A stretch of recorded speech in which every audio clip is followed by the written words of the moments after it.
James chapter number 4 verse number 6. యాకోబు 4వ అధ్యాయము 6వ వచనము. కాదు గాని ఆయన ఎక్కువ కృపనిచ్చును, అందుచేత దేవుడు అహంకారులను ఎదిరించి దీనులకు కృపను అనుగ్రహించెను. సో ప్రభు ఎవరికి కృపను అనుగ్రహిస్తాడంట? తగ్గించుకున్న వారికి. హల్లెలూయా. తగ్గించుకోవటం అంటే చాలామంది ఏమనుకుంటారంటే ఫేక్ చేయటం. ఫర్ ఎగ్జాంపుల్, మేము బిజినెస్ చేస్తూ మినిస్ట్రీ కూడా చేస్తున్నాం. సో ఒక వ్యక్తి వచ్చి మా దగ్గర వచ్చి అడిగాడు అనమాట. అంటే నాకు ప్రభు దేవుని యొక్క కృప వల్ల చాలా పెద్ద కారు ఇచ్చాడు. నా ఏజ్కి మా దానికి చాలా పెద్ద కారు ఇచ్చాడు. అంటే చాలా విలువ కలిగిన ఒక కారు ప్రభు నాకు ఇచ్చాడు. సో ఒక వ్యక్తి వచ్చి నా దగ్గర ఏమన్నాడంటే, మీరు దైవజనులు, మీకెందుకు కారు అని చెప్పేసి వచ్చి అడిగాడు అనమాట. సరేరా బాబు, కారు అమ్మేద్దాం అనుకుంటాం. సైకిలే ఉందనుకుందాం, నాకు సైకిలే నేను పెట్టుకొని నేను ఫేక్ చేయటం తగ్గింపు కాదు. అంటే యాక్టింగ్ చేయటం హంబుల్నెస్ కాదు.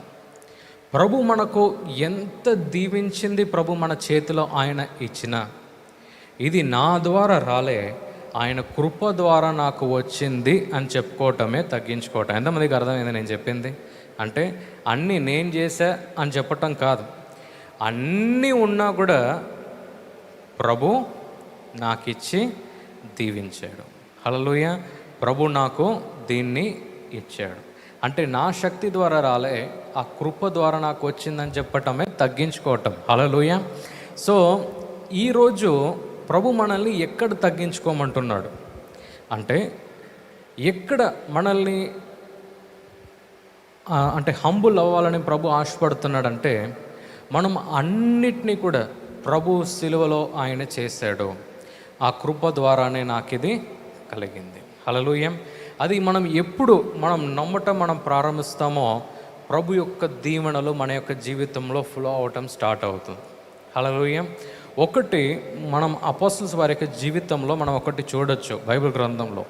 వారు ప్రతిరోజు కూడా రొట్టెను వారు తీసుకున్నారంట, కమ్యూనియన్. ప్రతిరోజు కూడా రొట్టెను విరిచారంట.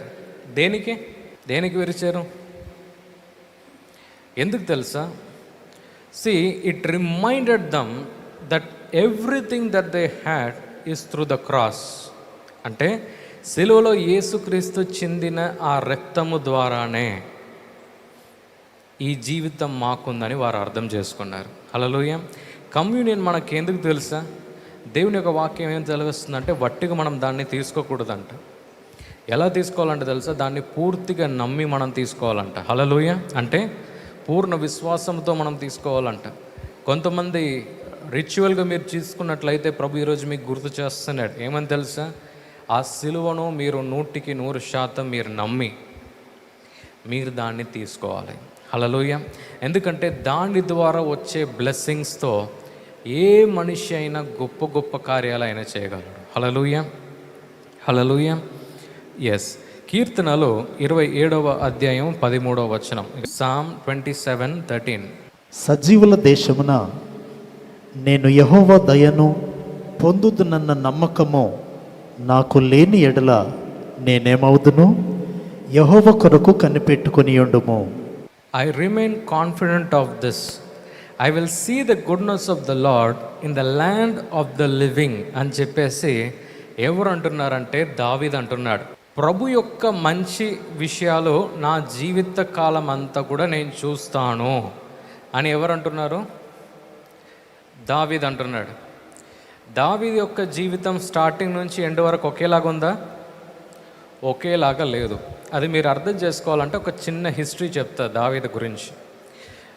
దావీదుని పక్కకు పెట్టిన ఒక వ్యక్తిగా దావీదు ఉన్నాడు. అంటే దేనికి పనికిరాడు అని చెప్తాం చూడండి, ఆ బ్యాచ్లో ఉన్న వాడిని తీసి పక్కకు పెట్టేశారు. అదే దావీదు. ఆయన గొర్రెలను కాయిచున్న ఒక వ్యక్తికి ఒకరోజు ఒక ప్రవక్త వెళ్ళి, అయ్యా నువ్వు రాజు అవుతావు అని చెప్పేసి ప్రవచనం చేస్తున్నాడు, అభిషేకం చేస్తున్నాడు. అయిపోయింది. దాని తర్వాత వెళ్తున్నాడు, గోలియాతుని ఎదిరిస్తున్నాడు. తర్వాత ఆయనకు ఆపోజిషన్గా ఉన్న సౌల్ రాజే ఆయనను చంపటానికి వస్తున్నాడు. ఇక అక్కడతో అయిపోయిందా అని చూస్తే అక్కడతో అవ్వలే. దాని తర్వాత ఎన్నో పెద్ద పెద్ద యుద్ధాలు దావీదు చేయటం ఆయన ప్రారంభించాడు. మరి అది చేస్తున్న తర్వాత ఏమైంది, ఇక లాస్ట్కి రాజయ్యాడు. రాజయ్యాక అన్నీ అయిపోయిందని అనుకున్నాడు. తర్వాత వారి యొక్క సొంత కుమారులే ఆయన్ను చంపటానికి వారు వస్తున్నారు. మరి చంపటానికి వారు ప్రయత్నం వారు చేస్తున్నారు. మరి ఆ దుఃఖంలో కూడా దావీదు ఆయన ఏం చేస్తున్నాడంటే స్థిరంగా ఉంటున్నాడు. మరి లాస్ట్లో ఏజ్ ఎక్కువ అయిన తర్వాత మరణిస్తున్నాడు. అంటే లైఫ్ మొత్తం అప్స్ అండ్ డౌన్స్ ఉందన్నమాట. పైన కింద, పైన కింద, పైన కింద, ఇలాగే మన అందరి జీవితం ఉందా? కానీ దావీదు ఆయన ఏమంటున్నాడంటే, I will see the goodness of the Lord in the land of the living. నేను నివసిస్తున్న ఈ స్థలంలో నేను మంచిది మాత్రమే నేను చూస్తాను. మన జీవితంలో ఎంత విషయాలు మనకు చెడుగా పోయినా ప్రభు ఏం ఆశిస్తున్నాడు తెలుసా? మనం ఈ దావీదు వలె మనం చెప్పటం మనం ప్రారంభించాలి. దేని ద్వారా తెలుసా? మీ క్రియల ద్వారా కాదు, మీ తండ్రి ఎవరో మీరు తెలుసుకున్నప్పుడు. హల్లెలూయా. ఈ నూతన నిబంధన ద్వారా, అంటే according to this new testament, ఈ నూతన నిబంధన ద్వారా మీరు ఏం తెలుసుకోవాలంటే, నా క్రియల ద్వారా కాదు, నా తండ్రి మంచివాడు గనుక నేను మంచిది మాత్రమే నేను జీవించే ఈ నగరంలో చూస్తాను. హల్లెలూయా, హల్లెలూయా. సో ఈరోజు మనం ప్రభు దగ్గర మనం ఏం అడగాలంటే, Lord I want to see the best. Lord I want to see the best. నేను బెస్ట్ మాత్రమే నా జీవితంలో నేను చూడాలి. మనం ఎప్పుడు అది చూడటం మనం ప్రారంభిస్తామో మన జీవితం కూడా మారుతుంది. సో ఈ రోజు నుంచి మనం ఏం నమ్మాలి తెలుసా? ప్రభు నాకు మంచిది మాత్రమే ఉంచాడు. ఒకవేళ చెడ్డది నా జీవితంలో వచ్చినా నేను ఆ సిలువ ద్వారా, దాన్ని నమ్మటము ద్వారా, ఆ నీతిమంతుడుగా నేను అవ్వటము ద్వారా నేను మంచిది మాత్రమే నా జీవితంలో కుమ్మరించబడుతుంది. హల్లెలూయా. ఈ ప్రోగ్రాం మీకు ఆశీర్వాదకరంగా ఉన్నదని మేము నమ్ముతున్నాం. ఫస్ట్ లైక్ చేయండి, తెలిసిన వారు మీ ఫ్రెండ్స్ అందరికీ మీరు షేర్ చేయండి, తర్వాత సబ్స్క్రైబ్ చేయండి.